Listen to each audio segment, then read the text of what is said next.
Hey, what's going on, everyone? My name is Matt Jarbo. This is $3 Theater. Today is the 11th, not the 11th, it's the 2nd of November 2018, and it's looking to be a pretty busy month. Lots of good films coming out.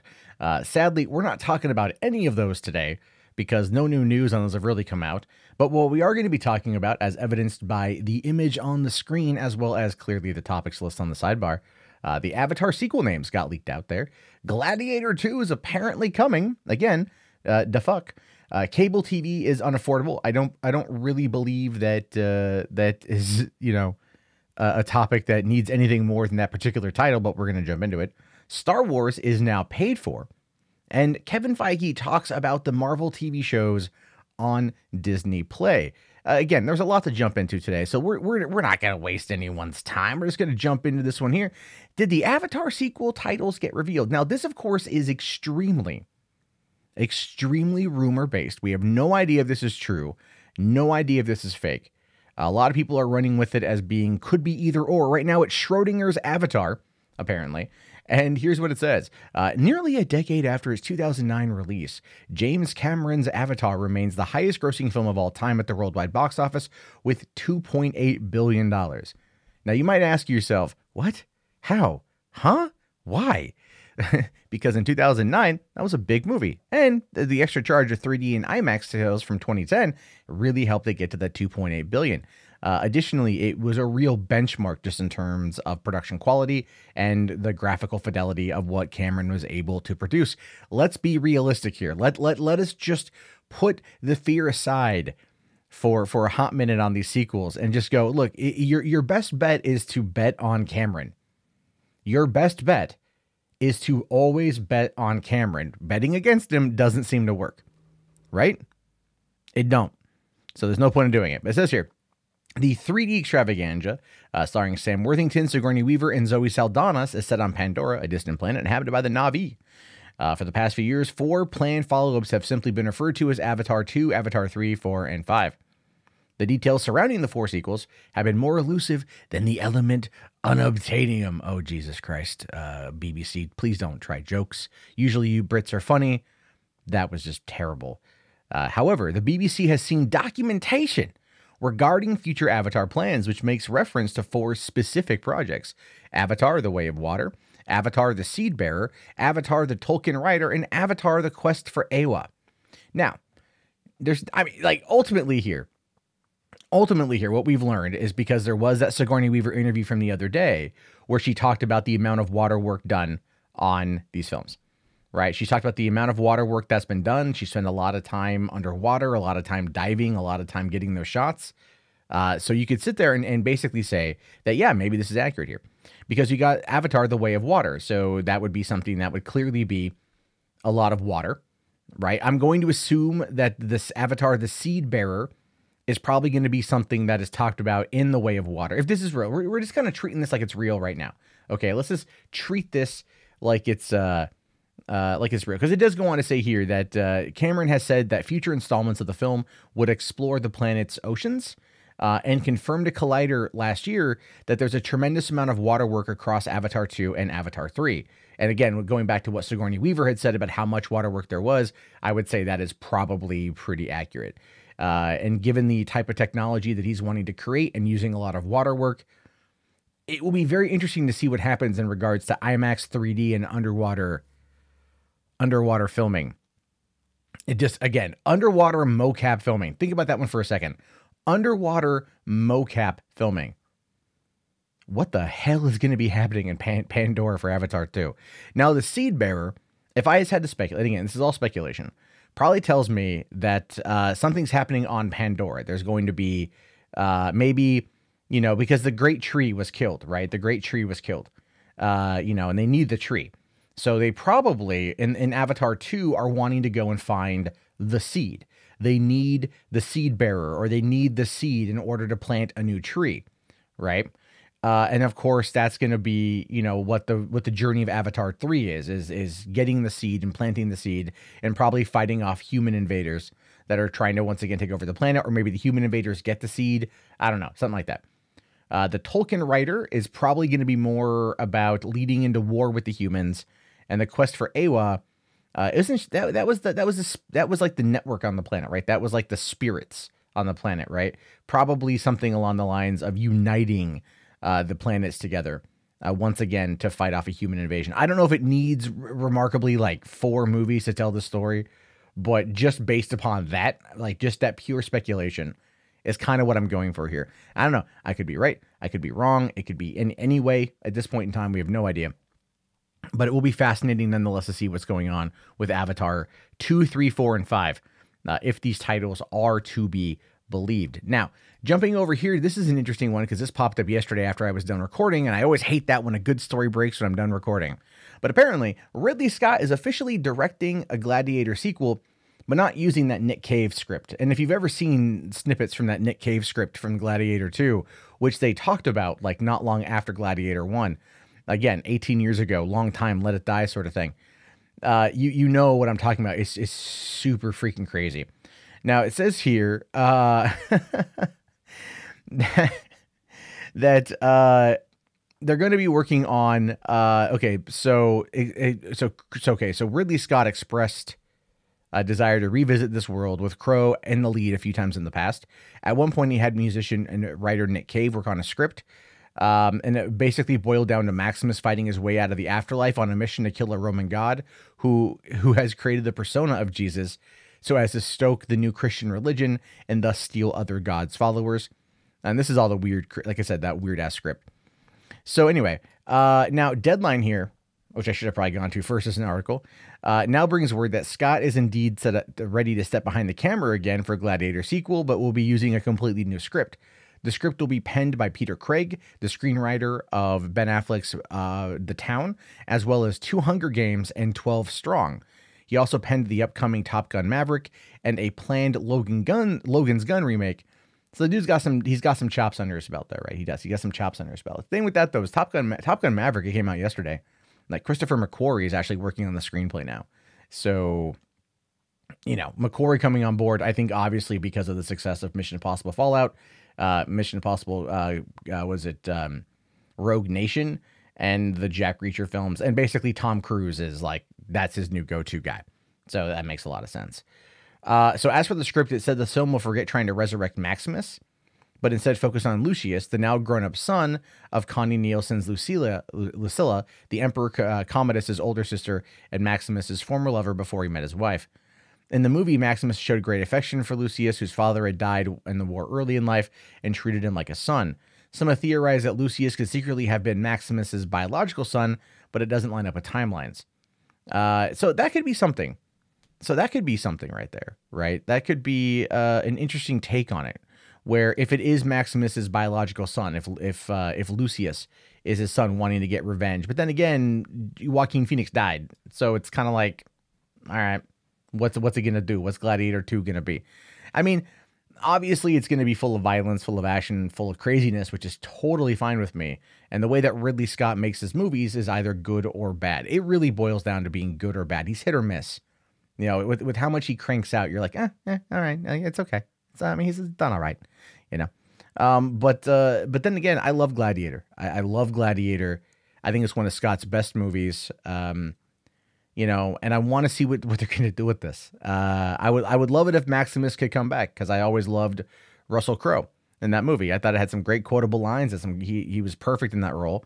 And I think he's always wanted to go back to that particular role anyway, to relive that past glory, which is probably why he was on board with going like, wait, hold on, we're going to do Gladiator 2, where Gladiator goes to the afterlife and basically fights and kills gods that are trying to like basically become Jesus. Yeah, that's the God of War movie, by the way.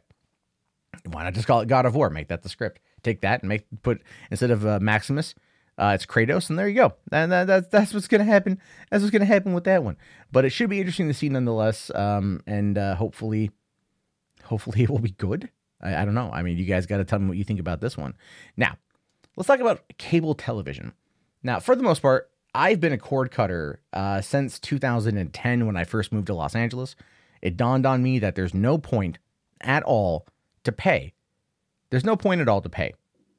You know, $150 a month for cable. There's just no freaking point. So $50, $60 a month for cable, cable internet, do Netflix, Hulu, Amazon, whatever I can get off of YouTube and stuff. And the thing is, cord cutting has been a large thing for a while. But cable companies have started finding a way to really kind of gouge you. In fact, really gouge you. Recently, we upgraded to get higher internet, faster internet, and a phone line. And oh my God, it increased my bill so much. I didn't even want it. I blame my girlfriend for that. She wanted it. But it's just insane. I don't even like use the phone. She doesn't even, she calls me on it. Like, I don't even feel the need to have this anymore. It's like so stupid. And it's so expensive. And it's like, there's no point. We don't need it. And the thing is, we are like a lot of Americans. One of my favorite things is when I walk into Costco, right? I walk into Costco and there's always that guy. You know the guy I'm talking about, right? The direct TV guy. Sometimes it's a girl, but usually it's a guy. And he looks at me and he sees me and he sizes me up because that's his job, right? He's like, oh, overweight dude, mid-30s, glasses, goatee, Star Wars apparel somewhere on his body. This dude knows what's up. And I'll be like, excuse me, sir, have you heard about this new deal that we're doing today? And my response is always, are you talking about DirecTV? And he's all like, yep. And I'm all like, I'm a cord cutter. And my God, the daggers that come out of that dude's eyes, right? Because it's basically me telling him to go F himself. I get that. I understand that. I'm not sitting there and saying that's not the damn case. I'm merely pointing out the fact that I just don't want DirecTV. I'm sorry. Didn't like HBO? No, that's Dish Network's the competing one. But you don't need that crap these days. You don't need that crap. You can get cable. You know, I mean, and obviously the cable companies and whatever, they're going to do their crap with this net neutrality being dead. I live in a state where they're trying to revive it. California is also trying to revive it. But a lot of the country is getting kind of screwed. Anyway, I don't want to get too much on the tangent of that one. Anyway, so it says here, 47% say the same about satellite, while 17% deem streaming unaffordable.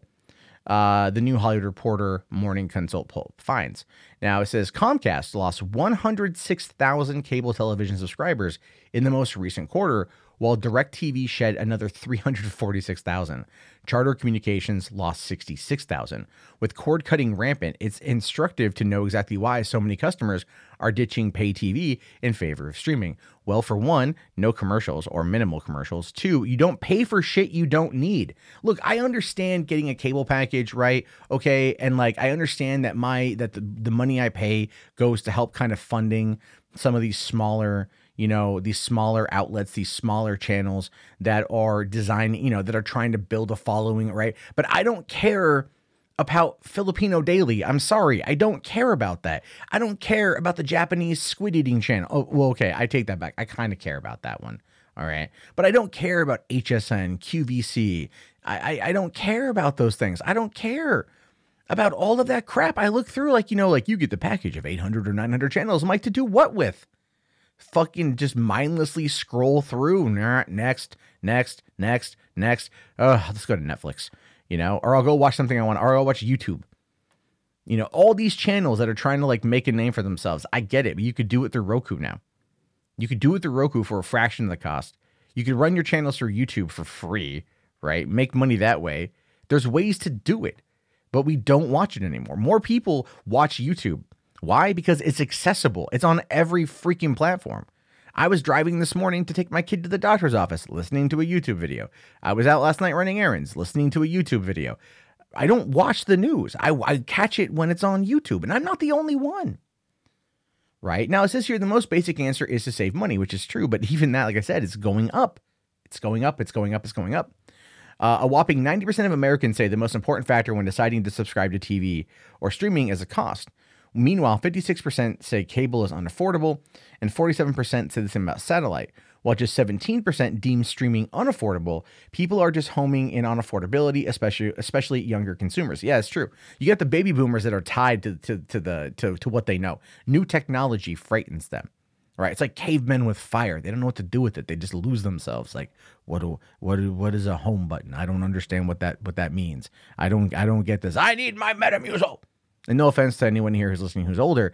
Look, I'm not attacking you guys, but it's true.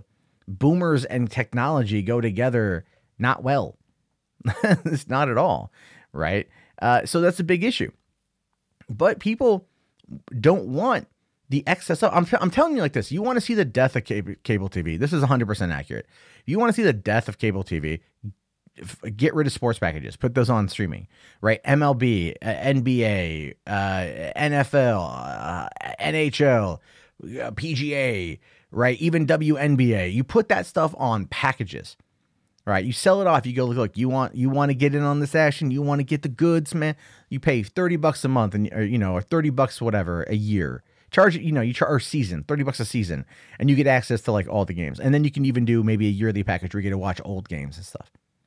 That's it. Because here's the way it works when it comes to sports packages. And this is true. Outside of the United States, you get to see a whole heap of games for free. Go to NFL.com, watch the games for free outside of the United States. Inside the United States, it's blocked. They lock you in. They corner you into getting those sports packages so you can get, oh my God, 1080p, 60 or 120 hertz. I keep thinking frames per second because I'm a gamer, right? 120 hertz, watching the sports game live on your television. You could see the dimples on that man's ass. And I'm not saying it looks good, but from this distance, I could cut glass. The point is, it's just that's what they do. They sell you these packages. You get rid of those packages or move them to streaming, TV's done. TV's done. And then the bad thing is you do have the smaller channels that are going to end up dying, but they have to find a way to live and thrive, right? They have to find a way to live and they have to find a way to thrive. I mean, like in 2015, there were 205 million subscribers to traditional TV, and that will drop to 169.7 million by 2022. Okay, so in 7 years, it's dropping 40 million roughly, right? I mean, in that range. It used to be 1 to 2 million people a year. Now it's like 5 million people a year are leaving because they don't care anymore. They don't want the overinflated business packages, right? Like I said, I got the phone package, and the phone package like ramped up. And the only reason why I got the phone package, and here's the thing, it's VoIP. It's VoIP. So my internet goes down. I can't use my damn phone. But I live in an area that doesn't get good cell reception. So it's like I have to do it. But I just turn on Wi-Fi calling on my phone and I can still talk. It's just, again, it's insane. It's just literally insane. So there's that. It's stupid. Anyway, I could ramble on about this forever, literally forever. But I think most of you guys out there who watch this channel, you agree with me. I think you agree with me. I think we're on the same page on this one. So let's jump on here. So Disney and Star Wars. Star Wars, Disney, right? Has officially recouped its $4 billion Star Wars purchase. Now, this took longer than I thought. This took legitimately 6 years, right? Because it was election time, 2012, presidential election, Obama's second term, when this deal went through. I was at the American Film Market in Santa Monica for that week and talking to people there. And that was all everyone was talking about, right? It was like, oh my God, Disney bought Lucasfilm for $4.08 billion. That was what everyone was talking about at the time. 6 years later, they've recouped it. Marvel, I think, was about the same price. And they've definitely recouped it 4 times over. And it took, what is it? Marvel movies, they were making them. I mean, they were already in the process of making the movies. But anyway, it doesn't really matter. All right. So according to CNBC, Disney has recouped its entire $4 billion investment into Lucasfilm thanks to the success of the Star Wars movies they've released. 6 years ago, Mickey Mouse decided it was time to travel to a galaxy far, far away when Disney purchased Lucasfilm for $4.05 billion. Sorry, I said 4.08. I was off by 0.3 million or billion. Anyway, The Force Awakens, Rogue One, The Last Jedi, and Solo have accumulated a total of $4.85 billion. And there's also large profits off of licensing as well as merch, toys, and apparel. Let's see here. Senior media analyst for ComScore says that it was one of the smartest acquisitions of all time, which it was, to be fair. $4 billion purchase of Star Wars. Infinite amounts of stuff they can make money off of, right? Now, but let's talk about the reality of it, though. So they're obviously here. DJ Rivera for Heroic Hollywood here is obviously going to be coming at this from a pro Lucasfilm perspective, right? Pro Disney. And I am. I'm I rock my Star Wars stuff all the time. Look, I have my beef with The Last Jedi, but that didn't stop me from loving the hell out of Solo. It didn't stop me from going back and watching Rogue One and Force Awakens again, or loving Star Wars Resistance. Like you can separate. I can compartmentalize. But that being said, let's be real here. Let's be real. Toys, man, that shit's down. It's down. No one's buying them anymore. All right, Force Awakens was big. That was big. Last Jedi, they tanked and they burned. Freaking, was it like Mattel or Hasbro? The guy in charge came out and was like, yeah, we kind of released them a little bit too early, right? And then with Solo, they waited closer to the release of the movie. Still didn't sell. Toys R Us was dead. I don't know. It's coming back, I guess, at some point in time. But the point is, toy sales ain't that good. Merch sales, on the other hand, probably for t-shirts and stuff, I see a lot of Star Wars t-shirts. But at the same time, when I go to the mall, I go to different malls to check it out too. I see a lot of Star Wars t-shirts that go unsold. And the reason for that is the designs are bad, right? Like I go look through clearance stuff and I'll come across some Star Wars stuff. And I'm like, these are just, no, these are bad designs. I don't need like Darth Vader on a jersey, right? Like, it's not even like a traditional jersey. It's like an umpire jersey. Who would buy this thing? I wouldn't buy this thing. So I got a couple cool Star Wars shirts, but honestly, the best ones I found, however odd this may sound, are the Funko Pop t-shirts I bought clearance for like $5 a pop, right? I got a couple of those and like, those are good and those are comfortable and they work. So there's been some things, but ultimately you're not seeing a lot of merch in terms of stuff anymore. And this is the thing with them slowing down making Star Wars movies, with them slowing all this stuff down, you're going to see less and less merch, which means making less and less money.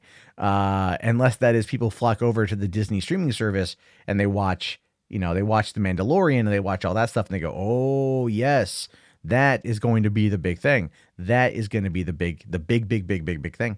Otherwise, I don't think it's going to be much of an issue, to be fair. But they definitely made their money back and they're going to continue making money. I just want better leadership. I just want a better approach to it. And I want Kathleen Kennedy to handle the business, but not the franchise. You know what I mean? Like, give it to someone who gives a shit. Give it to someone like Filoni. But Filoni, again, is a creative type. He doesn't need to, he's not an office bound dude. He's not a desk jockey. He's a creative type. So you need someone like Kevin Feige to have a vision. And I'm hoping that vision comes in the form of the dudes from Game of Thrones, and they kind of lead the pack. Because as we heard from Bob Iger, those are still in development. He mentioned nothing of Rian Johnson's trilogy, which I do believe, and many of us believe, is currently dead. And I think it's fair to say nothing of value is lost. Finally, let's talk about Kevin Feige on the benefit of adding Marvel content to Disney's streaming service. Now, this is in fact interesting because many people have been questioning this. One of the things I've seen be the most critical is Grace Randolph. And she'll say stuff like, this is bad. This is bad. This is not good. No, it's fine. I don't know why Grace hates TV. All right. But being on TV is not a bad thing. Being on TV actually allows you to go into more homes and to do more with more people. Therefore, getting them to the theaters more often if you play it just right. And Kevin Feige is the guy, I think, to do that. Now, the thing is, the Netflix shows, which there was an article dropped about that too, how Daredevil season 3 is down like 57% in terms of viewer data from what they've been able to kind of tell, which is bad. But then again, I think everyone at this point thinks Netflix is just cleaning house. So there's that. But anyway, so it says here that during a roundtable conversation hosted by The Hollywood Reporter, Kevin Feige discussed the benefit of bringing Marvel content to Disney's upcoming service. Reports that Marvel's developing numerous projects for Disney's upcoming streaming service has excited many fans, but others have been left wondering why certain characters couldn't land their own feature film instead of a television series. According to Feige, well, this is what he says. I don't want to do whatever here. It says here, well, it's not 100% complete yet, so there's only so much I'm allowed to say or so much they'll even tell me. But Paul mentioned the streaming service, and I think that this is something we're going to be adding content to, which is exciting. I love your analogy with the campfire, right? As many people as you can get around the campfire to tell stories, campfires can be different. We're going to tell stories for the streaming service that we wouldn't be able to tell in the theatrical experience, a longer form narrative. That's what comics are. It's about a long form narrative as exists, but also maintaining that theatrical experience, which is our bread and butter, and the lines around the block if you're lucky. Now, think about that for a second, right? Think about that. What do we know that's coming out of the way? What do we know for this? What do we know? Well, you've got, and I talked about this briefly yesterday, but I'll touch upon it again. You've got the Falcon and Winter Soldier limited series, again, around 6 to 8 episodes. You've got Vision and Scarlet Witch, a series about their relationship, which basically tells me that Vision's going to end up surviving, coming back and surviving and everything. Then you've got, what's the other one? Loki. You got a Loki series, right? So when you got a Loki series and you got all this other stuff going on, you can see what they're trying to do is they're trying to tell some of these longer form stories. And with that, they're going to be able to actually create solid narratives. And I think the plan is to start introducing villains people like. I think Feige realizes that they need a good villain. You can have your good heroes, but they need good villains, and that's kind of been the Marvel problem. So what if they do this? What if they establish a villain in the show and then transfer that villain to the theatrical to where the final fight takes place, right? They can then build up a villain through canon, through their other content, and then transfer that person over to the big screen to where they still get that theatrical experience. Because if the whole idea here is that it's interconnected, right? That it's interconnected.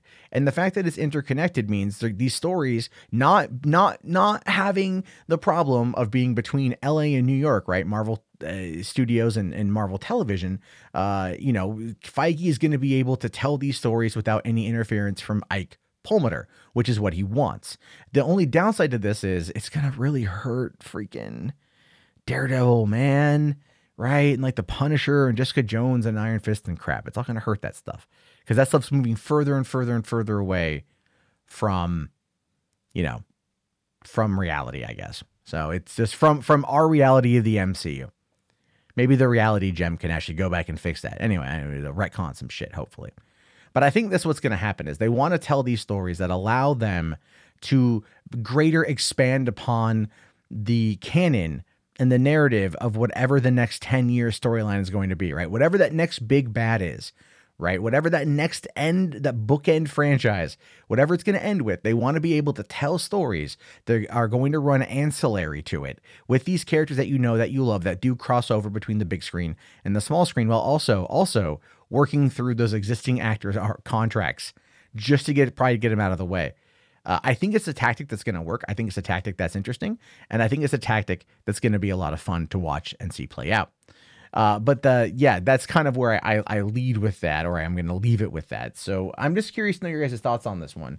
Let me know down in the comments below what you think. Do you think, what are your thoughts on any of these stories? Avatar 2 titles, freaking Feige bringing this, excited to bring these stories to TV. Gladiator Dos, Dia de los Muertos, right? Gladiator fights his way out of hell to come back to reclaim the land of the living. I don't know. I'd watch it. I'd actually probably watch the hell out of that thing. Anyway, my name is, of course, Matt Jarbo. This has been Through by Theater. I thank you guys so much for hanging out with me today. Please, again, thumbs up the video, subscribe, leave your comments. I'll talk to you all later. Have a great weekend. See you on Monday, 3 p.m. Pacific Standard, and peace out.